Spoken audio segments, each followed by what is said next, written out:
Kirishima is about to go in. The chapter itself even says it's about his time to shine, and it is well overdue. And remember, this kid is one of the only people that Bakugo even respects, so we know he got it in him. We know he's about to go in, but his quirk is the only reason that he's probably still standing right now. But either way, I am very excited to see Red Riot, the Iron Giant kid, go in and take some people out next week.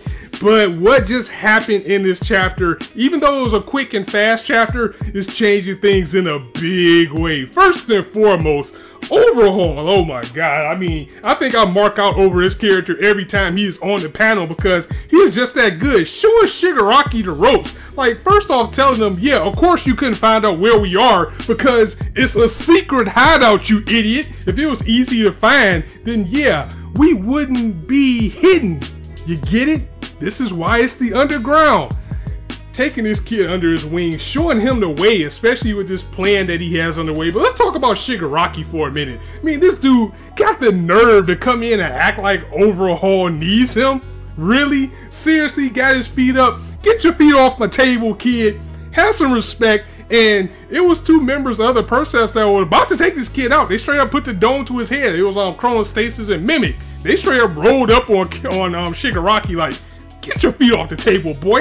You know what this is. Respect this man right here. Have some respect. We're going to blow your brains out. But that's the end of it. And you know, Overhaul brought it down. He was like, relax, relax. Let's listen to what the kid has to say. So it was a very tense moment. But for him to come in, put his feet up on the table, talking about some, you want to be a part of us. You want to use our name. And Overhaul's like, what? Kid, this is the Yakuza. We've been doing this probably before you was wet behind the ears.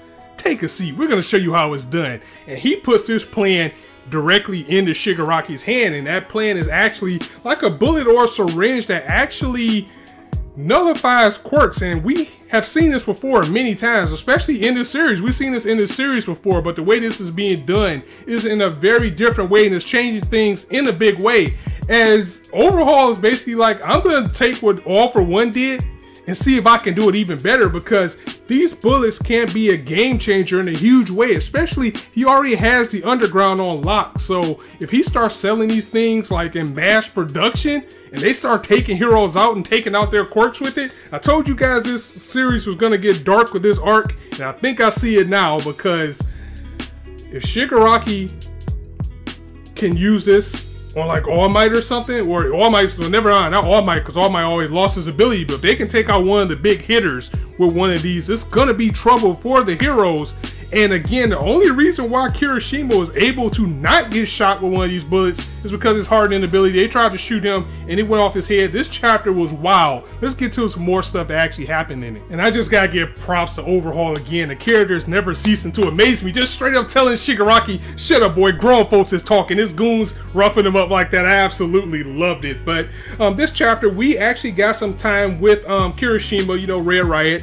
Also, we got to meet Tamaki, remember Sun Eater, and that was the kid that was like really shy, or he has like that social disorder where he can't face people. They're on the beat with their mentor Fat Gum. You know, he kind of basically is just like a big Stay Puft Marshmallow Man. They're out there on the streets, and I like the dynamic that we have between Kirishima and Tamaki, because Tamaki's a very pessimistic type of character. He's kind of like, I don't want to be out here with these people. What's the point of being so happy? But at the same time, you have Kirishima, who is a very optimistic person, and you need people like him. I mean, you need characters like him, seriously, because he's the type of character, he's not a bum, but he recognizes that he is not on the level of the big hitters of UA. You know, he ain't on that Bakugo game, he ain't on that Deku game, he ain't on that Todoroki game, but he wants to get to that point, and he's gonna work his hardest to make sure that he is up there rubbing shoulders with these guys. And I personally like the character. I like his ability. He has the ability to be a very heavy hitter for the UA team with being able to turn his steel.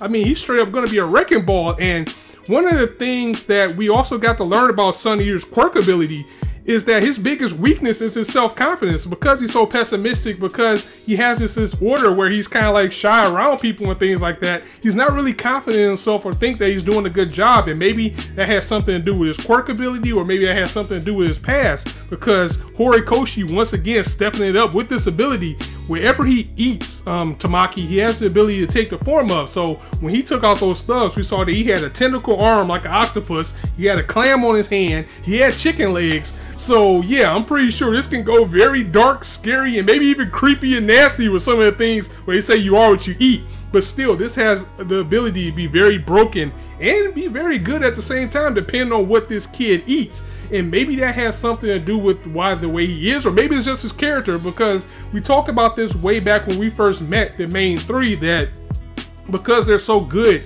because they're so gifted, they're just socially awkward, and that's what you find out with these genius type of students and people in the world. It might be that too, but I'm really interested in why he's called Sun Eater. I mean, he has to be hiding something worse than just eating food and taking the ability or whatever he eats of these like seafood creatures or whatever he had. It got to be something dark for his character to be the way that it is. So the villain Yakuza Alliance is in formation, and they're making their moves right away, because in the midst of a crime that was already going on, there was somebody in the crowd that had a gun with this bullet that Shigaraki had, and it took out Fat Gum, it took out Tamaki, and that'll be a little bit disappointing. I hope that these effects aren't permanent when you get hit with this bullet, because we just met this kid. He will be very interesting. We got a little bit of almost a little bit of development with him as well, you know, with him wondering how good he did, and Kirishima saying you did an awesome job, us finding out that his weakness is his self-confidence. So this is going to crush him with him not having his quirk ability, yes, but I wonder if he's going to be able to come back from it, because if they don't, it's going to be a major player. They're taking off the board a little bit early, and I'm not sure how I feel about that.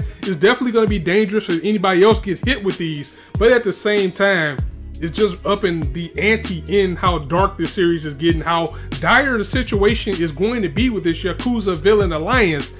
And again, Kirishima was, that look that he had at the end of the chapter, he was just so amped. He was like, who did this? Come on.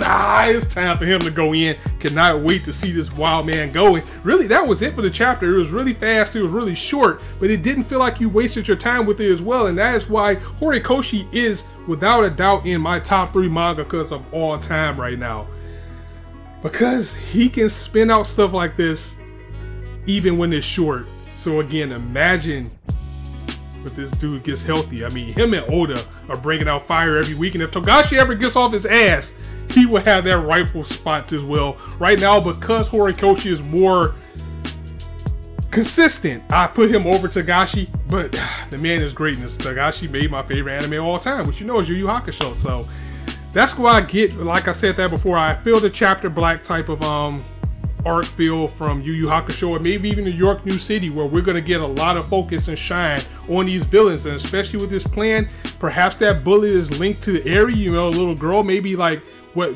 Overhaul is doing with her has something to do with these bullets. I cannot wait to find out either way, but I know I cannot wait to next week to see my boy Red Riot go in. Hopefully they don't pull the normal where he got hype and we're not going to see him fight to another 2 chapters and they go with somebody else. I think that'll really cheat us, but we'll just have to wait and see. So guys, definitely let me know what you thought of this chapter in a nutshell in the comments below. If you liked the video, go ahead and drop it a like, and if you want to hear more, go ahead and hit that subscribe button, as there's not a shortage of content for you guys to indulge on this channel. And speaking of Boku no Hero Season 2 is on its way Saturday. Your boy will be doing live reacts to that sports festival tournament arc. Let's get it. I'm already hyped, so imagine how I'm going to feel when we see it. I can't wait to see you guys then. So as I always say, you guys can be anywhere on YouTube right now, but you chose to listen to me. I really appreciate that, so thanks for stopping by. On that note, it's your boy Scott signing out. See you soon.